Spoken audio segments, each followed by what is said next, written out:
இப்போ நம்ம வந்து இன்றைக்கி வந்து சொரக்காய் தோசை பண்ண போகிறோம். சரிங்களா? சொரக்காய் தோசைக்கு தேவையான இன்க்ரீடியன்ட்ஸ் என்னென்னு பார்க்கலாம். அதுக்கு வந்து இட்லி அரிசி வேணும். இட்லி அரிசி வந்து 2 டம்ளரை வந்து 2 hours வந்து நான் ஊற வச்சுக்கிட்டேன். ஊற வச்ச இட்லி அரிசி. அதுக்கப்புறம் சொரக்காவை இந்த மாதிரி க்யூப் சைஸில் வந்து நான் கட் பண்ணிக்கிட்டேன் குட்டி குட்டியாக. இந்த டம்ளரில் நான் இட்லி அரிசி அளவெடுத்து வச்சனால இதே டம்ளரில் நான் 1.25 கிட்ட வந்து சொரக்காவை வந்து வெட்டி அளவுக்காக போட்டு வச்சுக்கிட்டேன். அதுக்கப்புறம் இந்த கப்பில் வந்து பார்த்தீங்கன்னா 2 ஸ்பூன் ஜீரகம், 2 ஸ்பூன் வரக்கொத்தமல்லி, 2 ஸ்பூன் சோம்பு இது இருக்குது. இது போட போகிறோம். அதுக்கப்புறம் காரத்துக்கு வரமிளகா 7 போடுறேன். உங்கள் காரத்துக்கு தேவைக்கு ஏற்ற மாதிரி, குழந்தைங்களுக்கு ஏற்ற மாதிரி நீங்கள் போட்டுக்கோங்க. அதுக்கப்புறமேட்டு ஒரு 7 பல்லு பூண்டு இதெல்லாம் போட்டு தான் நம்ம அரைக்க போகிறோம். இப்போ ஃபஸ்ட்டு நம்ம என்ன பண்ண போகிறோம்னா சொரக்காவை வந்து நம்ம அரைச்சிக்கலாம். இந்த சொரக்காவை நம்ம இங்கே போட்டுட்டு எல்லாமே தேவையான எல்லாம் இங்கே வச்சுருக்க எல்லாத்தையுமே நம்ம இதில் போட்டுட்டு இதை வந்து ஃபஸ்ட்டு சொரக்காவை வந்து ஒரு பேஸ்ட் மாதிரி அரைச்சிட்டு அதுக்கப்புறமேட்டுக்கு தான் நம்ம இட்லி அரிசியை போட்டு பேட்டர் பண்ண போகிறோம். இதை அரைச்சிட்டு உங்களுக்கு எப்படி அரைக்கணும்னு நான் காமிக்கிறேன் ஃப்ரெண்ட்ஸ். நம்ம முன்னாடி வச்சுருந்தோம்ல அந்த இன்க்ரீடியன்ஸ்லாம் போட்டு நம்ம சொரக்காவை வந்து இந்த மாதிரி பேஸ்ட் மாதிரி அரைச்சிக்கிட்டோம். ஃபஸ்ட்டு சொரக்காவை தான் போட்டு அரைக்கணும். எடுத்தோடனே சொரக்காய் அரிசி எல்லாத்தையும் போட்டு அரைச்சிங்கன்னா ஒழுங்காக அரையாது, பூண்டு வரமிளகாலாம். அதனால் சொரக்காய் அந்த கூட நான் சொன்ன இன்க்ரீடியன்ஸ் எல்லாமே போட்டு இந்த மாதிரி பேஸ்ட் மாதிரி அரைச்சிக்கிறோம். அரைச்சிட்டு அதுக்கப்புறமேட்டு தான் இட்லி அரிசி போட்டு நம்ம அரைக்க போகிறோம். சொரக்காய்க்கு வந்து நீங்கள் தண்ணி ஊற்றி அரைக்கணும்னு அவசியம் இல்லை. அது ஏற்கனவே நீர் நிறைய இருக்கனால அது நீங்கள் தண்ணி ஊற்றாமே நீங்கள் அரைச்சாலே அது இப்படி தான் இருக்கும். அதுக்கப்புறமேட்டுக்கு இந்த பேட்டருக்கு தேவையான 2 ஸ்பூன் உப்பு போட்டுக்கலாம்.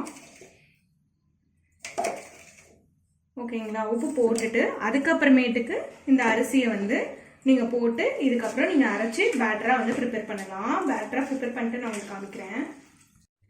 அரைச்சி வச்ச பேட்டர் வந்து இப்படி தான் இருக்கும். பார்த்தீங்கன்னா கொஞ்சம் நைஸாக அரைக்கணும். இந்த மாதிரி பேட்டர் வந்து நம்ம அரைச்சி ஒரு பவுலில் ட்ரான்ஸ்ஃபர் பண்ணி வச்சுக்கிட்டோம். அதுக்கப்புறமேட்டுக்கு என்னென்ன ஆட் பண்ண போகிறோம் பார்த்தீங்கன்னா 2 மீடியம் சைஸ் வெங்காயம் வந்து கட் பண்ணி வச்சுருக்கேன். நிறைய வேணுனாலும் நீங்கள் நிறையா போட்டுக்கலாம். பொடி பொடியாக கட் பண்ணி வச்சுருக்கேன், அது போட்டுக்கணும். அதுக்கப்புறமேட்டுக்கு பார்த்தீங்கன்னா கொஞ்சோண்டு கொத்தமல்லி, கருவேப்பில்லை. வெங்காயம் பிடிக்காதவங்க வெங்காயம் போடாமல் வெறும் கொத்தமல்லி கருவேப்பில்லை போட்டு மட்டுமே அதை வந்து தோசை நீங்கள் ஊற்றிக்கலாம்.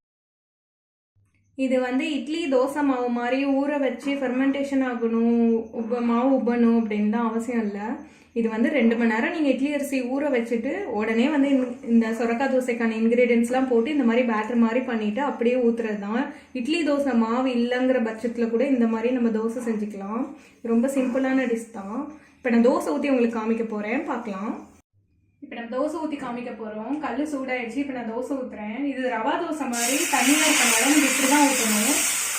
இது வந்து நீங்கள் வந்து தோசை மாவு மாதிரிலாம் தேய்க்கக்கூடாது. ஏன்னா ஆனியன்லாம் இருக்கனால நம்ம இப்படி தான் ஊற்றணும். இது நல்லா மொறுன்னு ரவா தோசை மாதிரி இருக்கும். நம்ம சுற்றி இழுத்து விட்டுருணும். அதுக்கப்புறமேட்டு எண்ணெய் ஊற்றணும்.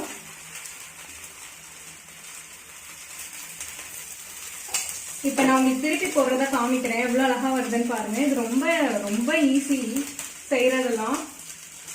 நீங்கள் எப்பயுமே தோசை இட்லி சாப்பிட்றது போர் அடிக்கும், இந்த மாதிரி நீங்கள் செஞ்சு பார்த்துக்கலாம்.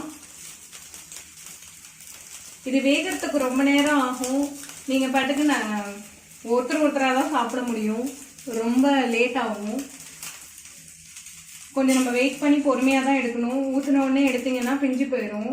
அது கொஞ்சம் வேகிறதுக்கு நம்ம டைம் கொடுக்கணும். இப்போ நம்ம தோசையை திருப்ப போகிறோம். நீங்கள் எந்த சட்னி வேணாலும் இதுக்கு அரைச்சிக்கலாம். தேங்காய் சட்னி, தக்காளி சட்னி எது வேணாலும் நீங்கள் அரைச்சிக்கலாம். ஆனால் என்னோட ஆப்ஷன் தேங்காய் சட்னி தான். தேங்காய் சட்னி ரொம்ப சூப்பராக இருக்கும் இதுக்கு. ஓகேங்களா? பாருங்கள், இது அழகாக வந்துருச்சு, பியவே இல்லை. இந்த மாதிரி நீங்கள் திருப்பி போட்டு தோசையை சாப்பிடலாம். நல்லா மொறுன்னு இருக்கும். நம்ம உடனே எடுக்கக்கூடாது. சொரக்காய் வந்து பார்த்தீங்கன்னா ரொம்ப ரொம்ப சத்து, நீர் சத்து இருக்கனால அது வந்து நிறைய குழந்தைங்க வந்து காயெல்லாம் சாப்பிடாத குழந்தைங்க தோசைலாம் ரொம்ப இஷ்டம்னா இந்த மாதிரி நீங்கள் ஊற்றி கொடுத்து அவங்களை காய் சாப்பிட வைக்கலாம். பாருங்கள், நம்ம சொரக்காய் தோசை செஞ்சுட்டோம். இது எதுவுமே பிய்யாமல் வந்திருக்கு. நீங்கள் நல்லா வேக விட்டாவே போதும், அது எதுவுமே டேமேஜ் ஆகாமல் வரும். இது வந்து தேங்காய் சட்னிக்கு நீங்கள் தொட்டு சாப்பிடலாம். இதை நீங்கள் கண்டிப்பாக ட்ரை பண்ணி பார்த்து சொல்லுங்கள். சப்ஸ்கிரைப் பண்ணுங்கள்.